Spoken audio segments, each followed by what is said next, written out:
사랑의 아버지 하나님, 볼 수 있다는 건 빛이 있다는 증거입니다. 숨을 쉴 수 있다는 건 공기가 있다는 증거입니다. 그리고 오늘 우리에게 생명이 있다는 것은 하나님이 계시다는 증거임을 믿습니다.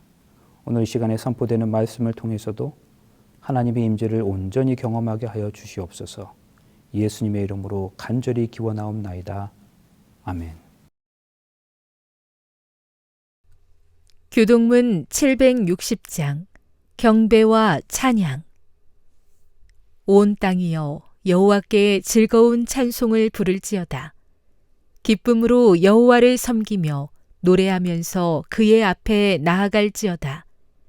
여호와가 우리 하나님이신 줄 너희는 알지어다. 그는 우리를 지으시니요 우리는 그의 것이니 그의 백성이요 그의 기르시는 양이로다.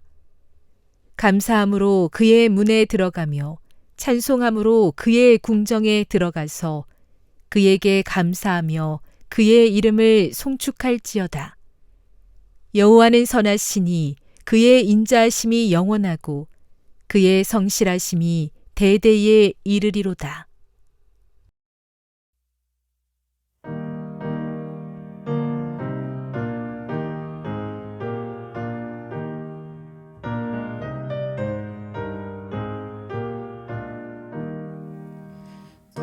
나와 찬송 부르세 목소리 높여서 넘치는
속을 헤매며 어느 바다가 거닐 때 그 갈릴리 호신이 따르는 많은 무리를 보았네. 나 그때에 확실히 소경이 눈을 뜨는 것 보았네. 그 갈릴리 오시니 능력이 나를 올라게 했도다. 내가 영원히 사모할 주님,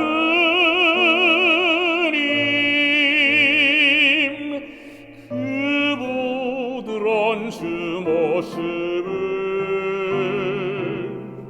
고대하고 그로부터 내 구주로 섬겼네. 그 동정의 눈빛과 음성을 나는 잊을 수 없겠네. 이 갈릴리 오시니 그때에 나를 향하여 보시며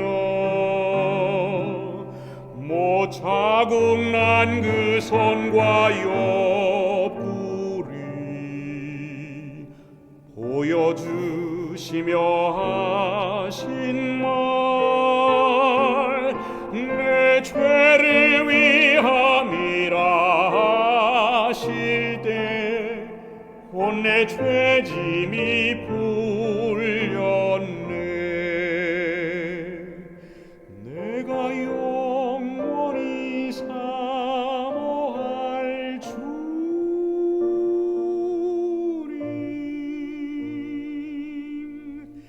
그 부드러운 주 모습을 고대하고 그로부터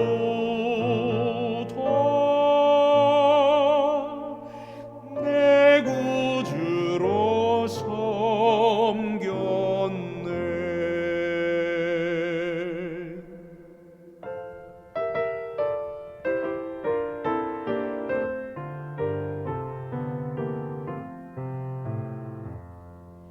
이 세상을 살 동안 시달린 모든 친구여 나오라.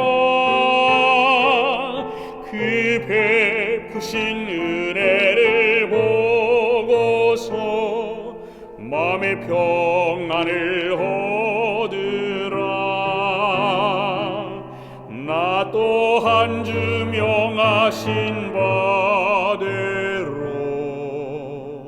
복음 전하러 갈 동안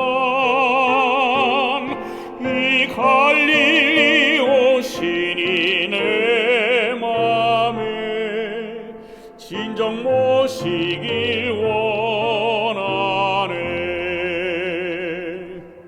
오 내 친구여 주 사모하세.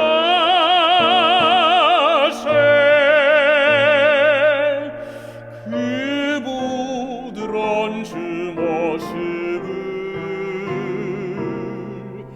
고대하고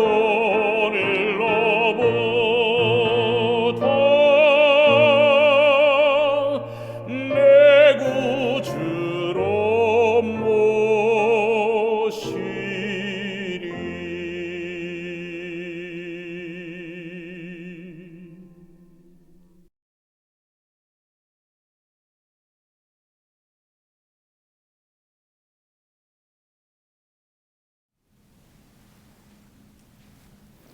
여러분 안녕하십니까? 귀하고 행복한 안식일입니다. 이제 2022년도가 어느새 마무리되려는 그런 시점에 있습니다. 특별히 이쯤에는 각 교회별로 연말 기도주일을 준비하고 있거나 또 진행하고 있을 텐데요. 다시 한번 우리의 마음을 하나님께로 향하시는 귀한 기회가 되시기를 간절히 소망합니다. 고려대학교가 한때 농구팀으로 전성기를 구가할 때에 농구팀 감독이었던 박한이라는 감독의 이야기입니다. 사실 이 이야기가 어떻게 해서 우리에게 전해졌는지는 모르겠지만 우리에게 많은 생각을 하게 합니다. 고려대학교가 어느 대학과의 농구팀과의 경기에서 그날은 어쩐 일인지 고려대학교 선수들의 경기가 잘 풀리지 않았습니다. 평소 같으면 쉽게 이길 수 있는 경기였는데 그날은 역전에 역전을 거듭하면서 마치 시소를 타듯 아슬아슬한 경기를 해나가고 있었습니다. 그리고 마침내 종료 버저가 울리기 바로 직전에 고려대학교가 마지막 공격 기회를 잡게 되었어요. 이번의 공격이 그날의 승패를 판가름하게 되어 있었습니다. 바로 그때 박한 감독은 타임아웃을 외쳤습니다. 그렇게 타임아웃을 부른 박한 감독은 선수들을 불러 모아놓고는 작전 시트에다가 작은 동그라미 하나를 그렸습니다. 그리고 나서는 그 옆에 타원 모양의 또 다른 동그라미를 그렸어요. 그리고 선수들에게 말합니다. 자, 잘 보라고. 박한 감독은 타원 모양의 동그라미를 가리키며 자, 이건 링이야, 골대야 그렇게 말했습니다. 그리고 먼저 그렸던 작은 동그라미를 가리키면서 이것은 공이야 라고 말했죠.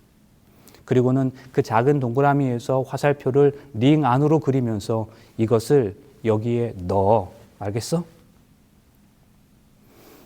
여러분, 그게 다였습니다. 승패를 가늠하는 그 귀중한 순간에 감독이 작전 타임을 불러놓고 선수들에게 했던 얘기는 그저 공을 골대 안으로 넣으라는 이야기뿐이었습니다. 여러분, 이것이 무엇을 말하는 것일까요? 기본으로 돌아가라는 말입니다. 기본이 중요하다는 거죠. 농구 경기에서의 기본은 골을 넣는 겁니다.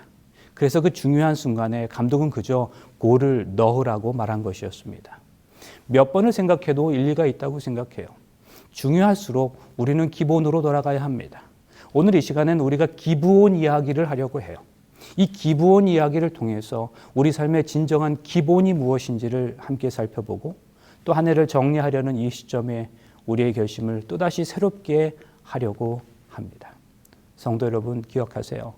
기본 이야기를 하면서 기브온 이야기를 하려고 한다고요.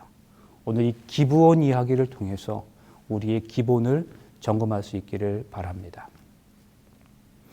여호수아의 인도로 이스라엘 백성들이 요단강을 건너서 가나안에 들어온 이후에 여리고 성과 아이 성을 함락시켰다는 소식들이 그 가나안 거민들에게 전해지자 가나안 주민들의 반응은 크게 두 가지로 나타났습니다. 첫째는 이스라엘의 정복을 받아들이고 그들과 우호조약을 맺는 것이었습니다. 기브온 같은 사람들. 둘째는 이스라엘의 정복을 거부하고 그들과 맞서 싸우는 것이었습니다. 아도니세덱, 야빈과 같은 사람들이었죠. 결과적으로 하나님께서는 이스라엘의 정복을 받아들였던 그 기브온에게는 구원을 베푸셨고 이를 거부한 아도니세덱과 야빈은 심판하셨습니다.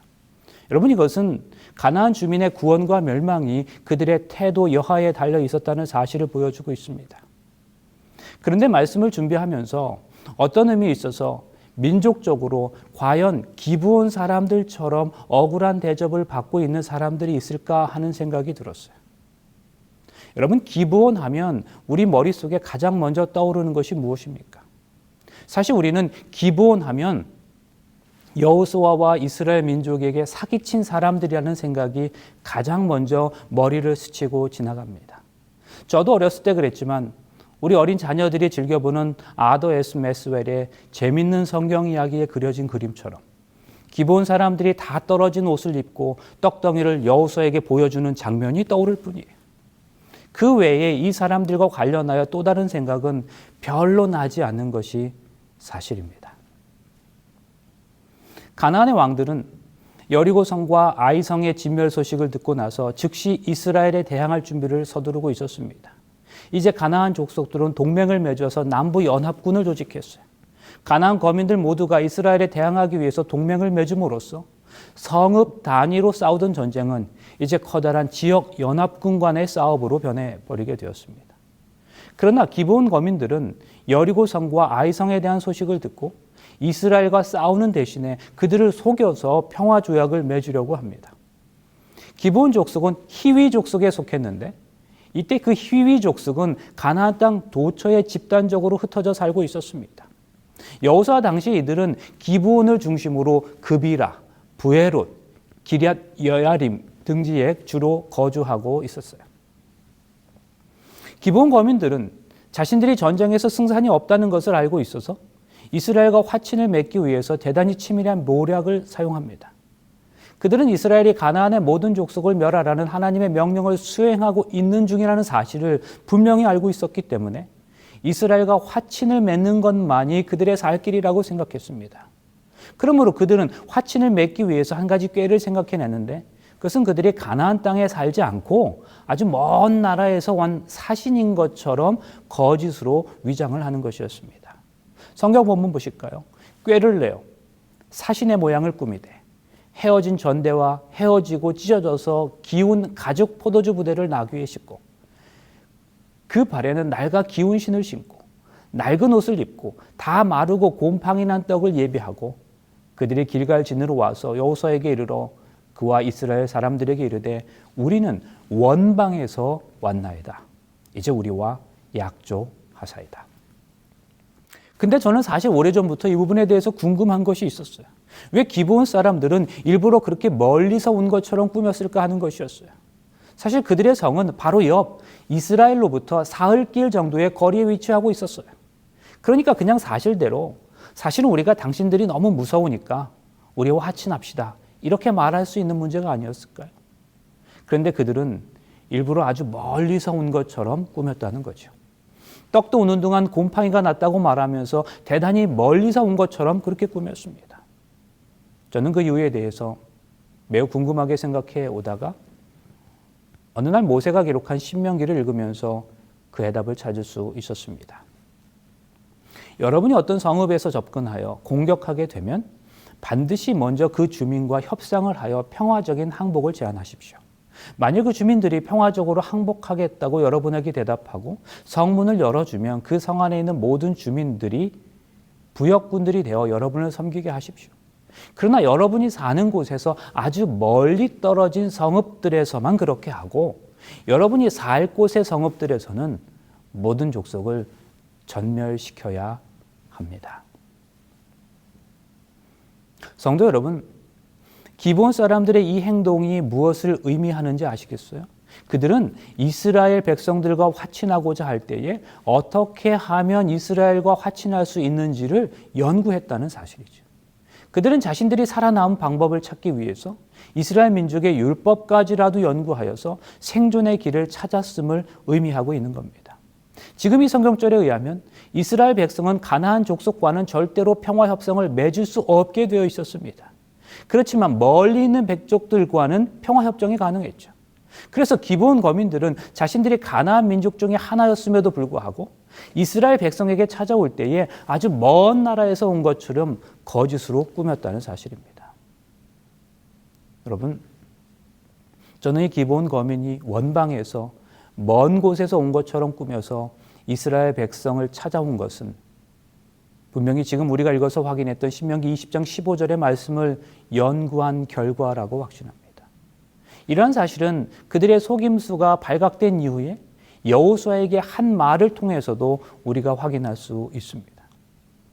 그들이 여호수아에게 대답하여 가로되 당신의 하나님 여호와께서 그종 모세에게 명하사 이 땅을 다 당신들에게 주고 이 땅 모든 거민을 당신들 앞에서 멸하라 하신 것이 당신의 종에게 분명히 들리므로 당신들을 인하여 우리가 생명을 잃을까 심히 두려워하여 이같이 하였나이다.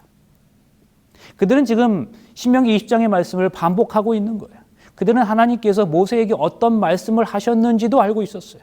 이처럼 기브온 거민들은 자신들이 살아남기 위해서 율법을 살펴보게 되었고 결과적으로 그 율법을 연구하여서 살아남을 수 있는 길을 찾을 수 있었던 거죠. 그뿐만이 아닙니다. 그들이 길갈 진으로 와서 여호수아에게 이르러 그와 이스라엘 사람들에게 이르되 우리는 원방에서 왔나이다. 이제 우리와 약조하사이다. 여기서 약조하다는 히브리어 표현은 카라트 베리트인데 이 말을 직역하면 언약을 베다라는 그런 뜻입니다. 언약과 베는 것이 결합한 것은 고대 이스라엘에서 언약을 맺을 때에 짐승을 잡아 고기를 베어놓고 그 조각 사이를 지나가는 풍습이 있었기 때문이었어요. 이러한 풍습은 만약 그 언약을 어기면 지금 죽임당한 짐승과 같이 죽임을 면치 못할 것이라는 것을 의미했습니다. 그리고 그 약속을 의미했어요. 기본 사람들은 그렇게 이스라엘 사람들과 화친하는 일에 그들의 모든 것을 다 걸었습니다. 그들은 이스라엘 민족의 율법을 철저히 연구했어요. 그리고 그들의 언약 의식에 따라 자신들의 충성을 맹세했던 것입니다. 여러분, 이것은 대단히 중요한 문제예요. 기본 사람들의 이러한 모습 속에서 우리는 그들의 이스라엘 하나님에 대한, 그 하나님께서 주신 말씀에 대한 특별한 관심의 모습을 살펴볼 수 있게 되는 거죠. 그런데요, 그들의 그 거짓말이 단 3일 만에 들통이 나고 말았습니다. 그런데 가만히 생각해 보면 역사가 주는 교훈은 대단하다고 할 수 있습니다. 야곱의 이야기로 거슬러 올라가 봅니다. 창세기 34장에 보면 히위 족속에 대한 이야기가 언급되고 있는데, 사실 이 기브온 거민이 앞서 말씀드린 대로 바로 이 히위 족속이었습니다. 기브온 거민 히위 사람 외에는 이스라엘 자손과 화친한 성읍이 하나도 없고 다 이스라엘 자손에게 쳐서 취한 바 되었다고 한 것처럼 기브온 사람은 히위 족속이었어요. 그런데 일찍이 이 히위 족속 중 하몰의 아들 세겜이 야곱의 딸 디나를 욕보였다가 크게 보복당한 적이 있었죠. 야곱의 아들들은 자기 여동생 디나가 당한 수욕을 보복하기 위해서 디나와 결혼하고자 한다면 모든 남자가 다 할례를 받으라고 요구한 뒤에 그들을 무참히 살육했던 사건이 바로 창세기 34장의 사건이에요. 그런데 그 야곱의 아들들이 히위 족속들을 속여서 그들을 무참히 살육했던 사건이 있은 지 500년 후에 이제는 이스라엘 백성들이 바로 그 히위 족속에게 속임을 당한 거죠. 성경에 이런 이야기는 또 얼마든지 있습니다. 아말렉을 완전히 멸하려는 하나님의 명령에 순종하지 않았던 사울로 인해서 그 아말렉 후손이었던 하만 때문에 이스라엘 온 민족이 목숨을 걸어야 했던 그 에스더의 이야기는 오늘 내 삶의 모습이 결국은 이후에 내 자녀들, 내 후손들의 삶을 결정지을 수 있음을 경고하고 있는 거죠. 그러므로 성도 여러분, 오늘 우리는 우리에게 주어진 그리스도인으로서의 삶을 얼마나 진지하고 진실하게 살아가야 하는지를 늘 명심하며 살아가실 수 있기를 간절히 바랍니다. 이제 거시지 발각된 기브온 사람들에게 여호수아가 어떻게 그들을 처리하는지 보세요. 여호수아가 곧 그대로 그들에게 행하여 그들을 이스라엘 자손의 손에서 건져 죽이지 못하게 하니라. 그날 여호수아가 그들로 여호와의 택하신 곳에서 회중을 위하여 여호와의 단을 위하여 나무 패며 물 깃는 자를 삼았더니 오늘까지 이르니라. 비록 이스라엘 백성들은 거짓에 속아서 조약을 맺었지만 그들을 죽이지 않겠다고 여호와의 이름으로 맹세했기 때문에 그 약속을 지킬 수밖에 없었습니다. 어떤 성경학자는 말하기를 이 화친 조약이 거짓에 속아 맺어진 것이므로 이 거짓이 발견된 이후에는 그 조약을 파기할 수도 있었다고 말합니다. 그러나 사실 이 계약은 단순히 이스라엘과 기브온 족속과의 계약이 아니라 하나님 여호와의 이름으로 계약된 것이었기 때문에 파기할 수는 없는 것이었죠. 만약 이스라엘이 이 약속을 파기한다면 여호와 하나님의 이름이 멸시를 당하게 되는 것이고 여호와의 신실하심이 의심을 받게 될 것이었습니다. 따라서 이 계약을 파기하지 않는 족장들의 행동은 옳았다고 보아야 할 것입니다. 아더 핑크라고 하는 성경학자는 이러한 족장들의 처사에 대하여 그들은 비록 속았지만 명예로운 처신을 했다고 말하고 있습니다. 기본 사람들은 비록 거짓으로 조약을 맺긴 했지만 아무튼 그들은 결과적으로 이 조약으로 인해서 생명을 유지할 수 있었습니다. 그러나 그들의 거짓말로 인해 그들의 자유를 박탈당하고 이스라엘에 대하여 영원한 종이 되어야 했습니다. 그들에게 부과된 일은 남자는 나무를 패며 여자는 물 깃는 일을 평생 동안 하는 것이었습니다. 화이 선지자는 말합니다. 그들은 그들의 잘못을 깨닫고 감사함으로 이 조건들을 받아들이고 생명을 구하기 위해서는 어떠한 일이라도 기쁨으로 응하였다. 그런데 여기서 우리가 주목할 점은 기브온 거민들이 이스라엘 개인의 종이 아니라 하나님의 집, 곧 성막에 소속된 종이었다는 사실입니다. 그렇다면 성도 여러분, 이것은 어떠한 의미에서 그 여호수아의 저주가 저주를 위한 저주가 아니라 오히려 일종의 긍휼이요 축복이었음을 보여주고 있는 것은 아닐까요? 이러한 일은 야고로부터 흩어질 것이라고 저주를 받았던 레위 지파가 오히려 성전 일을 맡게 되어 오히려 축복이 된 것과 같은 그러한 것이었다고 할 수 있겠습니다. 이들이 맡았던 나무를 패고 물 깃는 일은 성막에서 제사 때에 필요한 나무를 예비하고 제사장이 정결 의식을 할 수 있도록 물두멍에 물을 채우는 일이었습니다. 사실 성막의 장무는 레위인들이 담당했지만 이제부터 어렵고 힘든 일은 기브온 사람들이 하게 되었죠. 그들의 속임수에도 불구하고 그들에게 생명이 보장되고 이처럼 하나님의 성전에서의 봉사의 일이 주어졌던 이유에 대해서 와이 선지자는 이렇게 또 설명합니다. 기브온인들은 우상 숭배를 버리고 여호와를 경배하기로 서약하였으므로 그들의 생명을 보존한 것은 우상 숭배하는 가나안인들을 멸하라는 하나님의 명령을 어기는 것이 아니었다. 약속이 충실한 자는 하나님께서 복을 주시죠. 여러분, 오늘 우리가 믿는 하나님은 참으로 신실하신 하나님이십니다.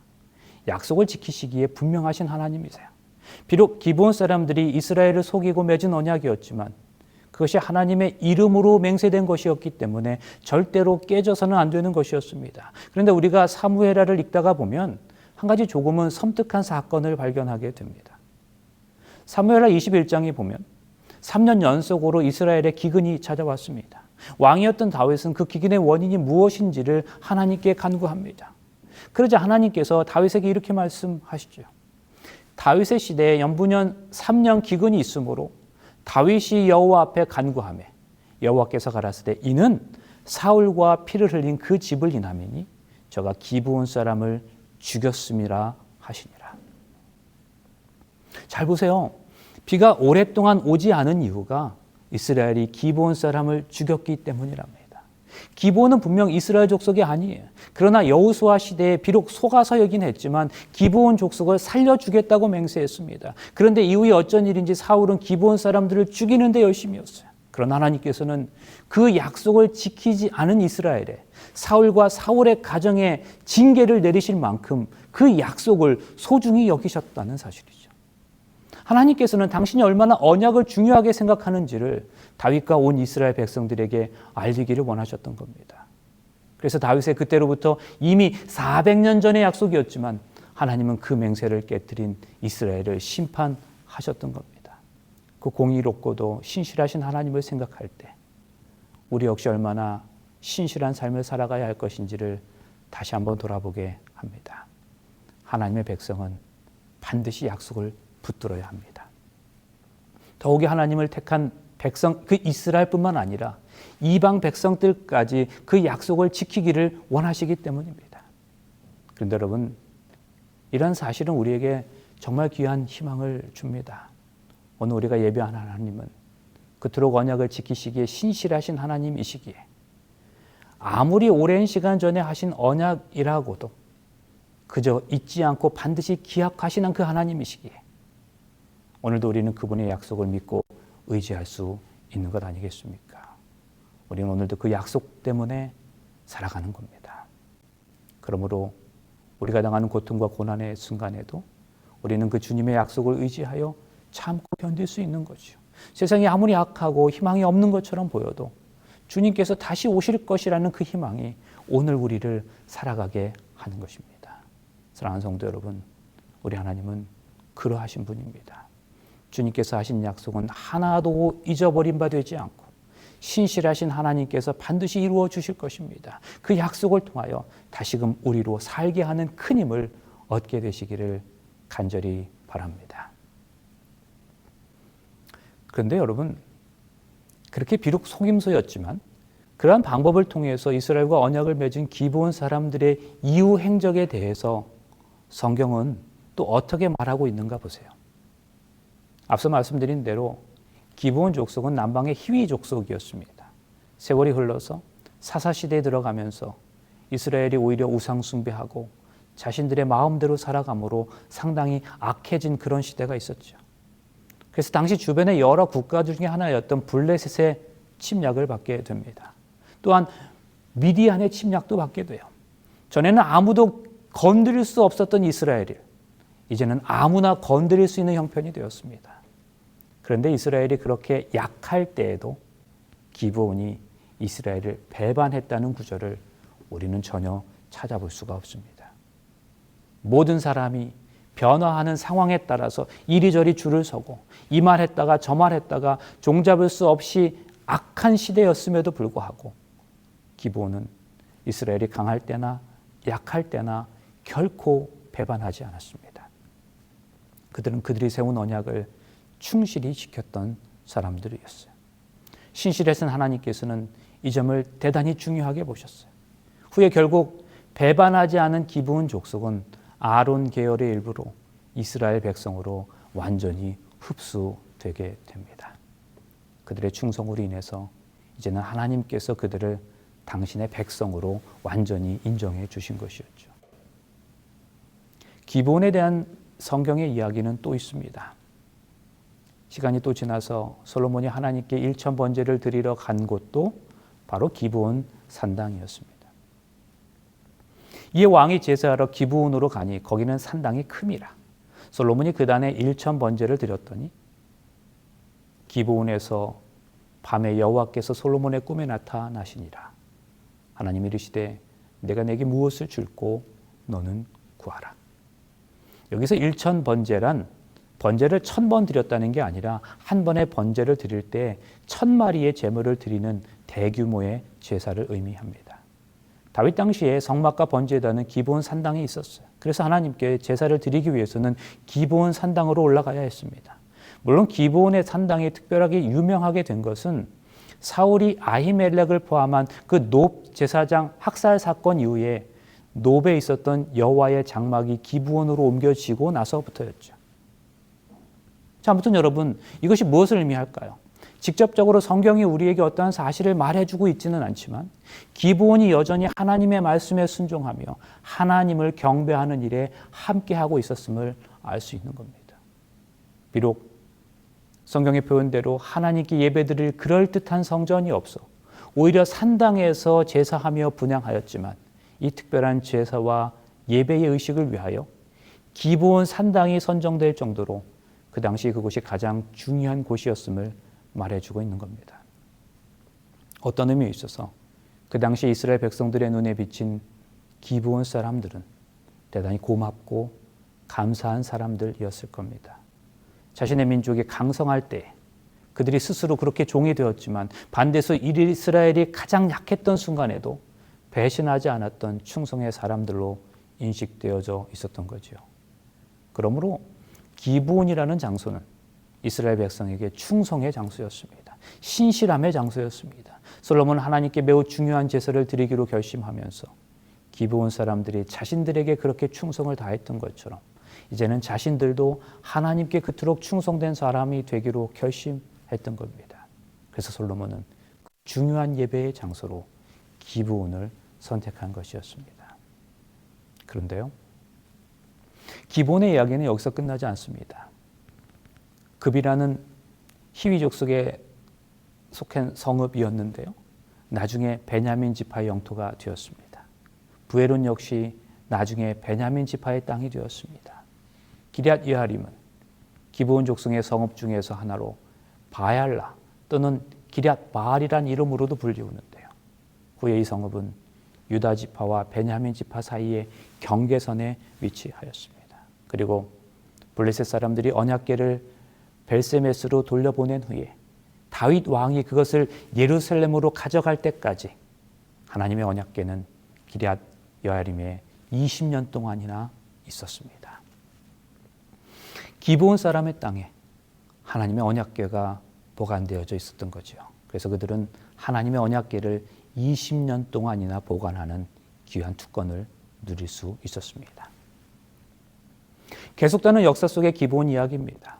세월이 또 흘러서 북방 이스라엘이 아수르에 의해 멸망당하고 남방 유다마저 바벨론의 침략으로 멸망을 당합니다. 그리고 수많은 이스라엘 백성들이 포로로 잡혀갔어요. 그리고 약속된 70년이 차서 많은 이스라엘 백성들이 다시 고향으로 돌아왔습니다. 그리고 무너진 성벽을 재건하는 일들이 시작되는데 느헤미야는 그때의 한 장면을 이렇게 묘사합니다. 그 다음은 기브온 사람 물라야와 메로노 사람 야돈이 강서편 총독의 관할에 속한 기브온 사람과 미스바 사람들로 더불어 중수하였고, 느헤미야는 이스라엘 백성들 가운데 기브온 사람들이 무너진 성벽을 재건하는 일에 앞장섰다는 사실에 주목하고 있습니다. 기브온 사람들은 충성하여 하나님께 인정받고 일단 내려진 결정에 대해서는 매우 신실한 태도를 보였다고 성경은 이처럼 일관되게 기록하고 있는 것입니다. 이제 말씀을 마치려고 합니다. 오늘날 너희 곧 너희 두령과 너희 지파와 너희 장로들과 너희 유사와 이스라엘 모든 남자와 너희 유아들과 너희 아내와 내 중에 있는 객과 물은 너를 위하여 나무를 패는 자로부터 물 깃는 자까지 다 너희 하나님 여호와 앞에 선 것은 너희 하나님 여호와의 언약에 참여하며 또 너희 하나님 여호와께서 오늘날 내게 향하여 하시는 맹세에 참여하여 여호와께서 이왕에 내게 말씀하신 대로 또 내 열조 아브라함과 이삭과 야곱에게 맹세하신 대로 오늘날 너로 세워 자기 백성을 삼으시고 자기는 친히 내 하나님이 되시려 함이니라. 모세가 기록한 신명기 29장의 말씀이에요. 모세는 자신의 임종 직전에 이스라엘 백성들에게 했던 4번의 설교 중 그 마지막 설교, 고별 설교를 하면서 나무를 패고 물 깃는 자들에 대한 언급을 하고 있습니다. 그러면서 그들은 모두가 다 하나님의 언약에 참여하게 될 것이라고 말해요. 하나님의 맹세에 참여하게 하실 것이라고 말합니다. 하나님께서 그러한 사람들을 당신의 백성으로 삼으실 거라고 말합니다. 그런데 여러분 기억하세요. 오늘 우리가 살펴본 기브온 족속이 바로 나무를 패며 물 깃는 자들이었어요. 그러한 그들이 하나님의 언약에 참여하여 하나님의 백성으로 살아가는 모습을 우리가 살펴보았습니다. 그렇다면 여러분, 어쩌면 모세가 자신의 마지막 설교에서 언급했던 나무를 패며 물 깃는 자들에 대한 언급은 바로 이 기브온에 대한 예언이 아니었을까요? 사실 모세는 이 기브온 사람들을 아직 보지도 못했습니다. 모세가 이 예언을 하던 그 순간에 기브온 사람들은 요단강 저편적 가나안 땅에 있었어요. 모세는 요단강을 건너지 못하고 죽었습니다. 모세가 이 설교를 할 때 기브온의 이야기는 먼 미래의 이야기였다고요. 아직 경험하지도 않은, 보지도 않은 이야기였습니다. 성도 여러분, 저는 이러한 사실을 확인하면서 제 마음에 설명할 수 없는 전율이 있었어요. 하나님이 이미 다 하신다는 거예요. 하나님이 이미 다 준비해 놓으셨다는 겁니다. 하나님은 당신의 약속은 반드시 지키신다는 겁니다. 성도 여러분, 오늘 이 하나님으로 인해서 감사하게 되시길 간절히 바랍니다. 기브온 족속은 가나안 족속이었어요. 그러므로 그들은 가나안에 입성한 이스라엘 백성들에 의해서 죽을 수밖에 없는 처지였어요. 그러나 하나님의 능력을 알고는 두려워하여 화친함으로 율법을 연구하여 피할 길을 찾음으로 그리고 섬기는 자세를 가짐으로 그들의 생명을 보존하였습니다. 그러나 그렇게 했던 그들의 행동이 모두가 다 잘한 것이었다는 말씀은 아니에요. 화해 선지자도 이 부분을 이렇게 분명하게 지적합니다. 그러나 기브온인들이 정직하게 이스라엘과 교섭하였더라면 훨씬 더 좋은 대우를 받았을 것이다. 그러나 그럼에도 불구하고 그 이후에 그들이 받고 누렸던 축복은 이루 헤아릴 수 없이 많았습니다. 비록 그들의 기만은 굴욕과 노역을 가져왔지만 여호와께 복종함으로 생명의 보존을 얻을 수 있었어요. 하나님께서는 이교의 우상 숭배를 버리고 이스라엘과 연합하는 자들은 모두 다 언약의 축복을 나누어 가질 수 있도록 그러한 조치를 취해 놓으셨기 때문입니다. 사랑하는 성도 여러분, 우리 그리스도인들도 기브온과 같이 인생을 하나님께로 걸어야 합니다. 약속을 인정하고 영원히 충성을 다하는 그 모습을 보일 때 하나님께서 기뻐하시는 겁니다. 이것이 우리 모든 그리스도인들의 기본적인 삶의 모습이 되어야 하지 않겠습니까? 평생도록 변함없이 온전히 하나님께 충성하는 믿음의 사람들이 되실 수 있기를 간절히 바랍니다. 이것이 정말로 우리 삶의 기본이 되어야 할 줄로 믿습니다. 한 해의 끝자락이 가까워지는 이 시점에 우리 모두가 다시 새롭게 결심합니다. 그래서 우리들 각자의 삶이 때때로 힘이 들고 고달프다 할지라도 우리 인생이 나무 패고 물 깃는 삶을 살아가는 것 같다 할지라도 그것이 내 신앙의 정직한 결정으로 이루어진 것이라면 하나님께서 우리 인생을 이미 기억하고 계시다는 사실을 확신하면서 그 속에서도 하나님의 말씀에 온전히 순종하며 살아갈 때 온전한 하나님의 백성으로 거두어졌던 그 기브온의 경험이 오늘 우리 모두 경험이 될 수 있기를 간절히 바랍니다. 오늘도 우리들 각자에게 부여된 인생의 짐들은 어쩔 수 없는 죄의 흔적들이죠.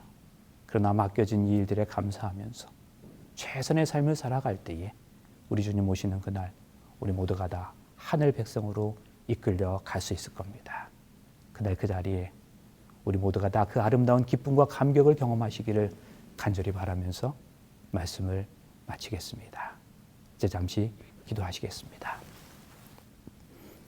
아버지 하나님, 우리는 상황이 안 돼도 모든 일을 완벽하게 해놔야 그것이 믿음이라고 생각합니다. 많은 물고기를 잡는 것까지 완벽하게 해야 믿음이라고 생각하지만 사실 베드로가 했던 일은 그저 자신의 깊은 곳에 자신의 그물을 던진 것뿐이었습니다. 많은 물고기를 잡게 하신 것은 예수님이 하신 일이었습니다.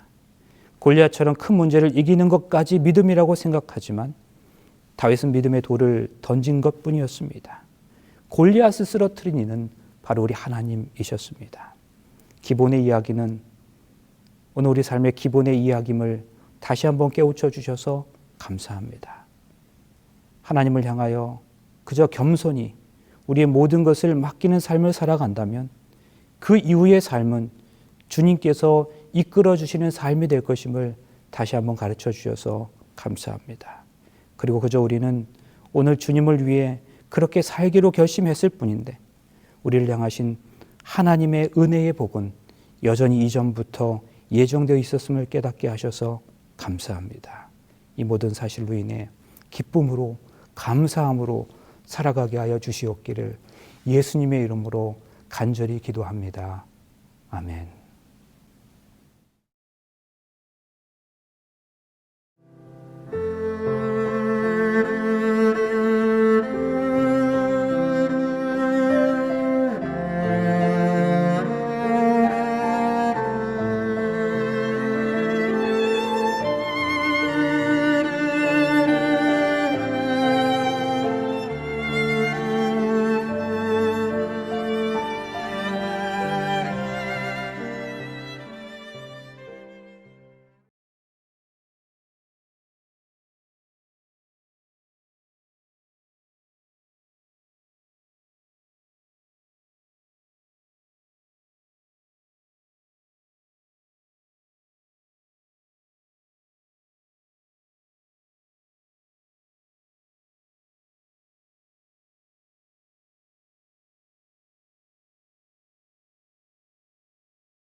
주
이제는 성경 속 기브온의 삶처럼 우리 인생의 신앙과 기본을 회복하여 모든 것을 주님께 맡기고 순종하며 살아가기로 결심한 사랑하는 주의 모든 백성들에게 주 예수 그리스도의 은혜와 하나님의 사랑과 성령의 교통하심이 영원토록 함께 있을지어다.